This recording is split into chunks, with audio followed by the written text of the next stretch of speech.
Olá, tudo bem? Vamos dar continuidade aqui ao nosso estudo sobre contratos. Para lembrar para vocês aí que a gente fez uma pequena introdução, justificamos o contrato como uma necessidade humana, né, de relação social de maneira pacífica. Fizemos aqui uma breve exposição da natureza jurídica do contrato como um negócio jurídico, mostrando aqui a necessidade de respeitar a escada pontiana com os elementos de existência, validade, eficácia, enfim. E deixamos aqui alguns conceitos, né? Um conceito mais clássico, um conceito mais contemporâneo, trabalhando com a solidariedade, com as questões constitucionais que são importantes, pontos existenciais, todos são essenciais para a gente pensar no contrato hoje. E uma conceituação da professora Maria Helena Diniz aí, que é bem importante e que costuma também ser cobrada em provas. Beleza? Então, partindo dessas abordagens que já fizemos, nós podemos passar agora para uma teoria geral dos contratos, trabalhando com um ponto que eu diria que é essencial e um dos pontos mais importantes de toda a disciplina, que é a parte dos princípios contratuais. Ou seja, quais são os princípios que dão a base, que sustentam toda essa ideia de contrato que nós vamos estudar aí à frente. Eu gosto de utilizar a classificação que é do professor Fernando Noronha. Ele, sem sombra de dúvidas, é uma das bases teóricas para praticamente todos os autores que escrevem sobre contrato. E ele separa basicamente os princípios contratuais em duas espécies, vamos dizer assim, de princípios. Ele fala dos princípios clássicos, também denominados princípios liberais, e ele fala dos princípios contemporâneos dos contratos de uma maneira geral. Também, em alguns momentos, ele fala novos princípios. Então, vamos utilizar esse raciocínio aqui, que eu acho ele bem fácil de entender. Então, pensando aqui nos princípios clássicos, começando por eles, nós temos basicamente 4 princípios que serão importantíssimos de ser compreendidos, até porque, como eles são princípios clássicos, eles dão a base para tudo que a gente fala de contrato.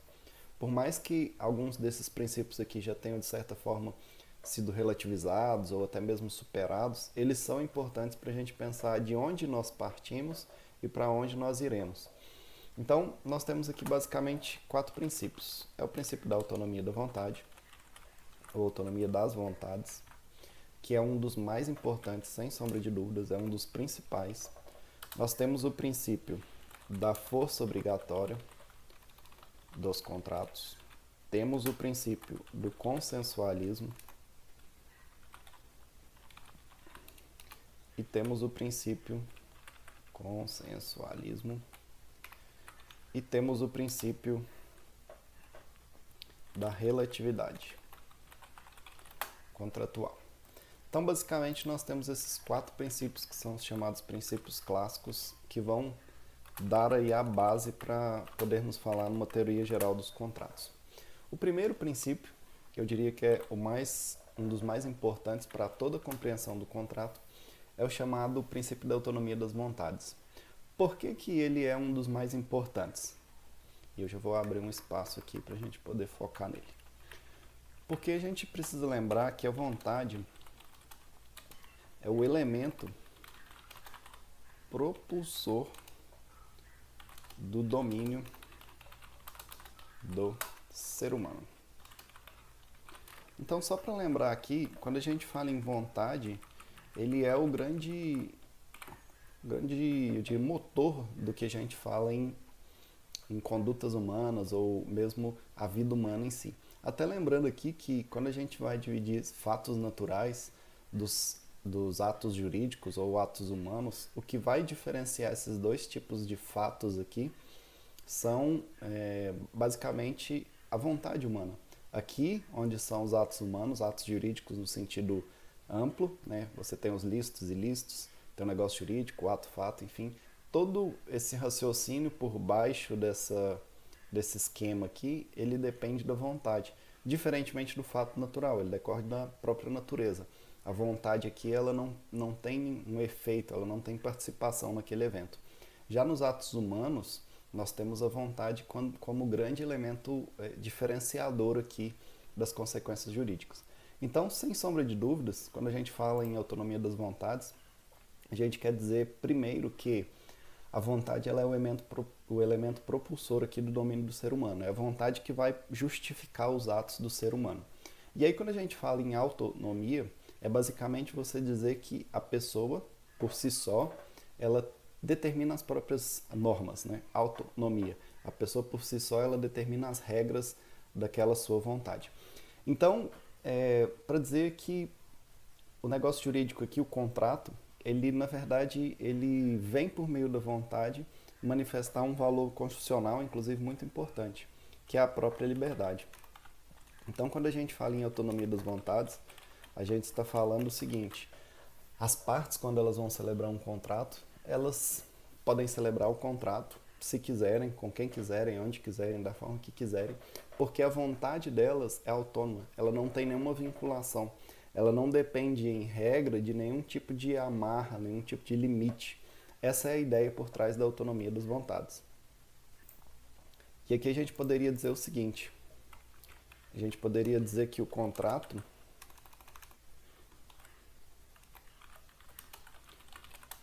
é um verdadeiro instrumento da liberdade humana, tendo raiz na vontade. Então é por meio do contrato que você vai exercer as suas liberdades ou vai exercer a sua vontade, a sua autonomia. Então se você está, por exemplo, assistindo esse vídeo aqui no YouTube, é porque certamente você fez um login ali no YouTube, criou um usuário. É um contrato de prestação de serviço. Ou se você usa um e-mail, se você está sentado numa cadeira, você comprou essa cadeira. Por que você comprou essa cadeira? Porque você quis, você teve vontade. Ou seja, essa vontade sua, ela é expressa dentro do contrato. Você vai agindo dentro do contrato para exercer essa autonomia e essa liberdade. Então a gente compra ou contrata, aluga, adquire serviços o tempo inteiro. E não percebemos que isso, na verdade, é a realização da nossa própria liberdade. É a nossa vontade manifestada por meio do contrato que demonstra, no fundo, que nós somos livres. Nós somos livres, por exemplo, para comprar um livro de um determinado autor, de uma determinada disciplina. Você comprar um fone, tem um fone sem fio, fone de uma marca X, Y. Você manifesta a sua liberdade por meio das vontades que você exerce ali no contrato. Você faz escolhas de vida por meio do contrato. Essa é a ideia aqui por trás desse princípio que diz a autonomia das vontades. Então a gente pode lembrar o seguinte, que é dessa, vamos dizer assim, dessa liberdade, dessa vontade, que você tem o exercício de uma livre iniciativa. E a gente poderia dizer o seguinte, lembrando aqui, das vontades, e aqui, importante, livres, das vontades livres, mas ao mesmo tempo contrapostas, surge, desde que harmonizáveis, surge o contrato. Então, buscando um diálogo com aquela conceituação que a gente viu aqui da professora Maria Helena Diniz, a gente poderia dizer que das vontades livres e também contrapostas, desde que harmonizáveis, surge o contrato. E quando a gente fala em liberdade, a gente pode trabalhar com duas espécies de liberdade aqui, dentro da lógica do princípio da autonomia das vontades. Uma primeira espécie de liberdade vai ser a chamada liberdade de contratar. E a segunda é a chamada liberdade contratual. Tome bastante cuidado que, apesar de parecidas, semelhantes, próximas, essas duas liberdades elas vão trazer raciocínios importantes aqui e diversos do que a gente pode, a princípio, por uma análise simplória, perceber. Quando a gente fala liberdade de contratar, basicamente é a possibilidade da pessoa contratar ou não e escolher com quem contratar. Quando eu falo liberdade contratual, liberdade de contratar, perdão, eu estou falando basicamente da ideia de contratar ou não e com quem. Essa seria uma primeira abordagem que a gente tem da autonomia da vontade. É a autonomia da vontade que vai surgir ou vai possibilitar que a pessoa manifeste a sua liberdade, e uma dessas liberdades é a liberdade de contratar. É contratar ou não, celebrar aquele contrato ou não e com quem ela quiser. Mas existe também uma outra espécie de liberdade contratual, que é a possibilidade da pessoa escolher os efeitos, consequências e demais repercussões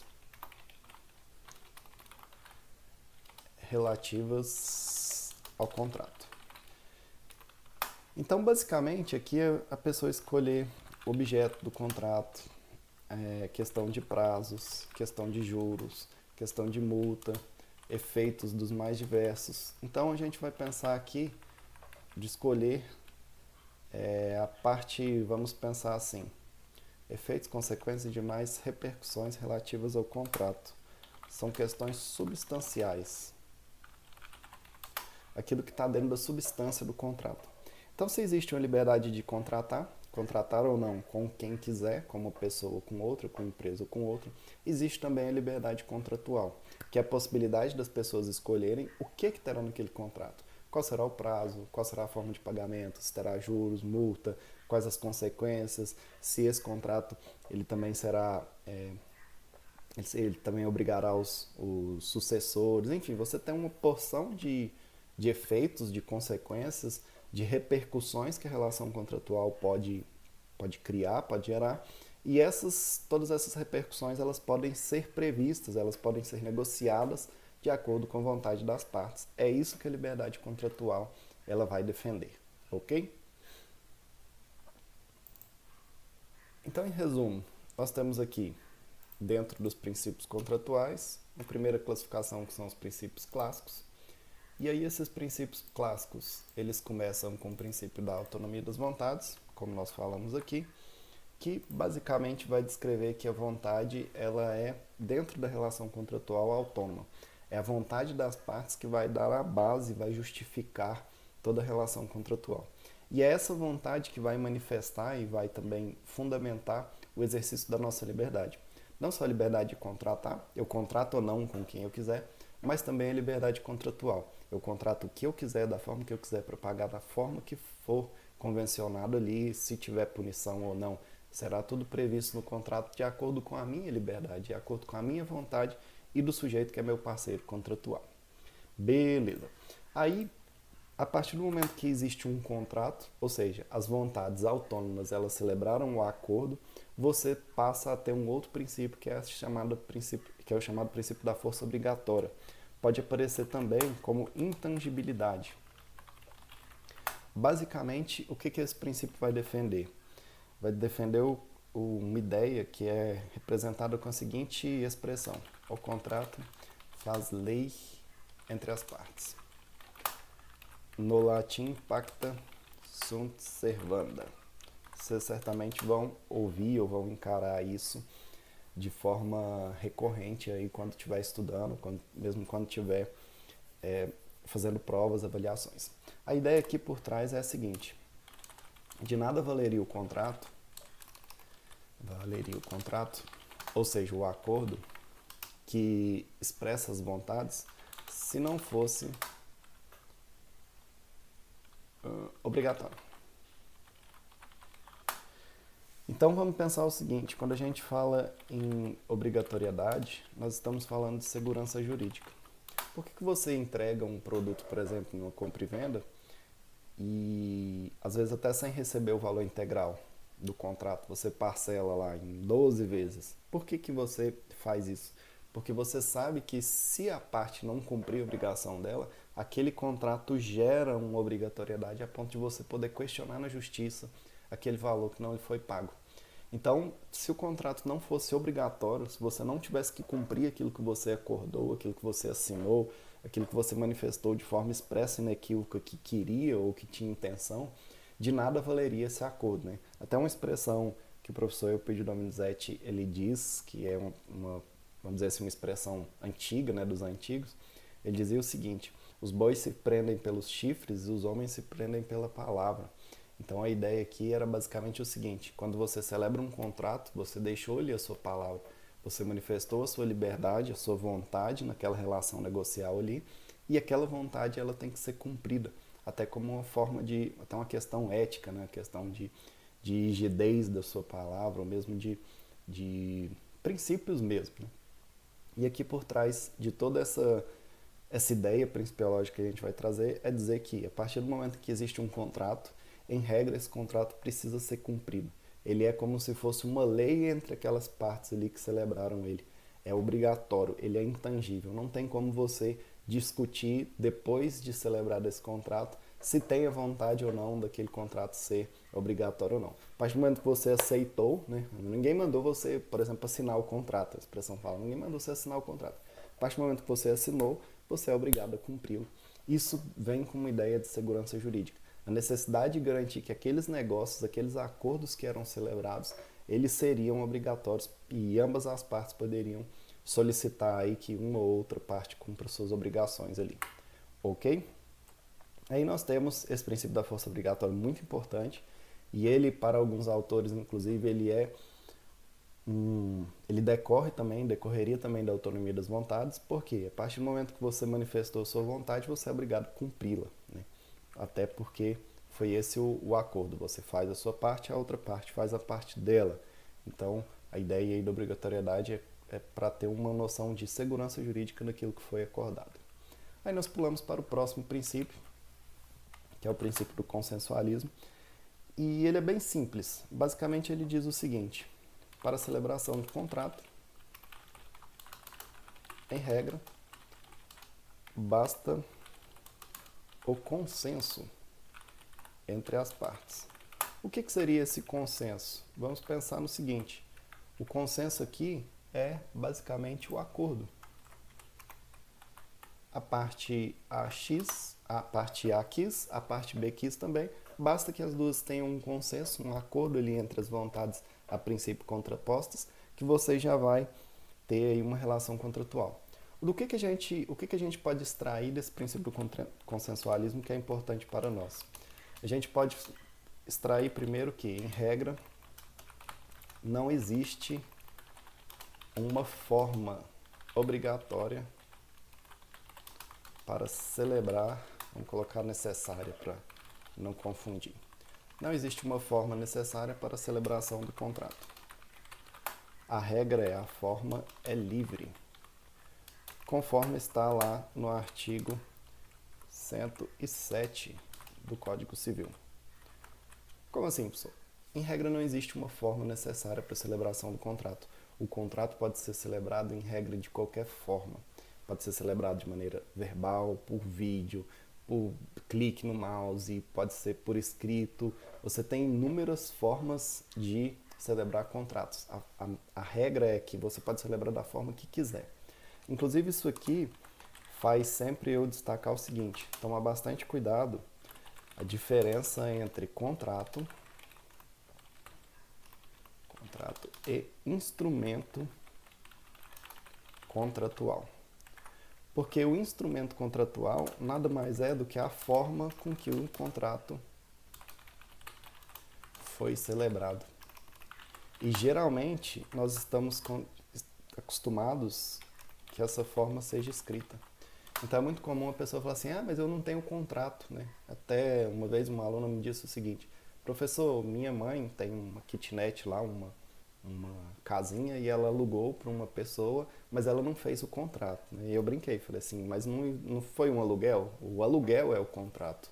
Aí ela ficou confusa, óbvio, na hora, mas é para você perceber o seguinte: o contrato, ele é o acordo. O contrato, em regra, é livre. Você pode celebrar de forma verbal: olha, eu vou morar aqui, vou pagar, sei lá, R$800 por mês, e você me oferece a casa aqui para eu poder colocar meus móveis e tal. Pode ser? Pode. Isso é um contrato. Veja, por mais que seja simplório, por mais que não exista segurança ali porque foi só verbal, é um contrato.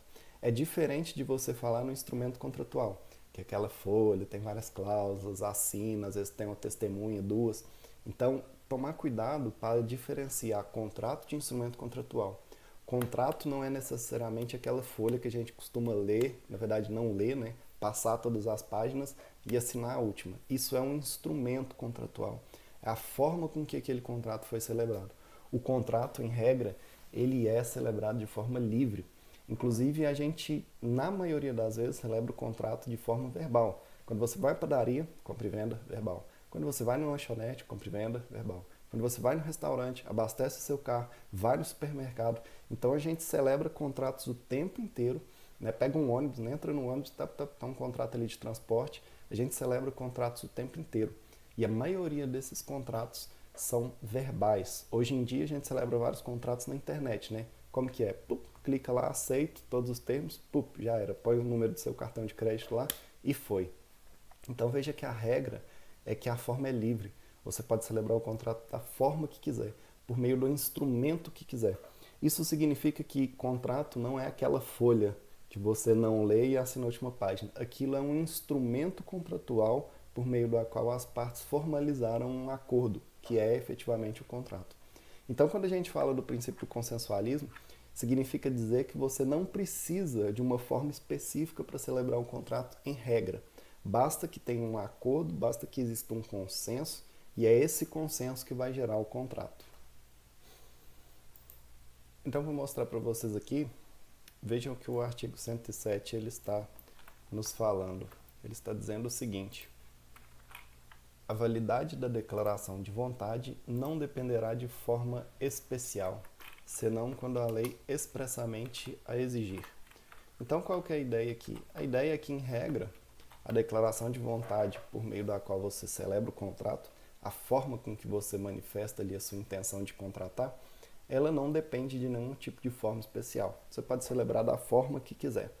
Inclusive, a gente poderia colocar mais uma outra característica aqui, é que é possível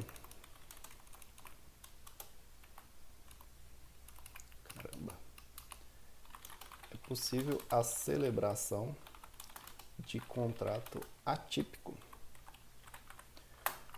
Como assim, professor? O nosso código ele traz uma porção de contratos, espécies de contratos. Então nós temos aqui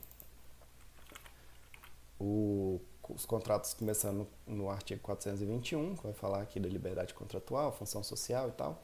E aí você tem mais à frente, a partir do artigo 481, as várias espécies de contrato. Compra e venda, locação, prestação de serviço, empreitada, seguro. Você tem uma porção de contratos, são mais de 20 contratos que estão previstos e tipificados no código.